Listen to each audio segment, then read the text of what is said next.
민생과 경제가 벼랑 끝에 내몰렸습니다. 대통령이 호화 순방 다닐 때가 아닙니다. 윤석열 대통령이 대한민국 1호 영업사원이 아니라 경제를 포기한 대통령이 아니냐는 국민적 의심이 커지고 있습니다. 산업연구원이 소비성장세 둔화와 건설경기 위축으로 인해 내년 국내 경제 성장률이 2% 수준일 것이라고 전망했습니다. 11월 보름간 가계대출은 이미 3조 원 이상 늘었으며 GDP 대비 가계부채 비율이 100%를 웃도는 나라는 신흥 30여 개국 중 대한민국이 유일합니다. 기업부채 비중은 신흥국 3위입니다. 올해 3분기 말까지 파산 절차에 들어간 기업의 깡통 대출이 27%나 급증하는 이자를 못 내는 기업이 속출하고 있습니다. 경제성장률은 하락하고 물가는 급등하는데 가계, 기업, 부채까지 폭증하고 있는 것입니다. 나라 경제가 벼랑 끝에 내몰려 위태로운 상황입니다. 그런데도 윤석열 대통령은 무능한 경제팀에 경제를 맡겨놓고 한가로이 순방만 다니고 있습니다. 대한민국의 주인인 국민의 고통은 안중에도 없는 듯한 대통령의 행보를 언제까지 지켜봐야 합니까? 윤석열 대통령은 언제까지 민생을 방치할 셈입니까? 윤석열 대통령이 경제 포기 대통령을 자처하는 것이 아니라면 순방이 아닌 민생 살리기에 진력해야 합니다.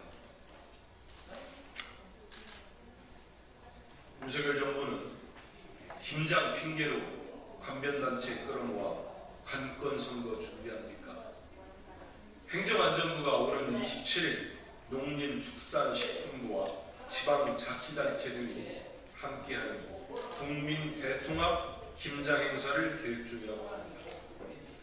그런데 총선 개입 의사를 공공연히 밝히는 자유총연맹 등 관변단체들이 행사의 주축이라는 점에서 그 의도를 의심할 수밖에 없습니다.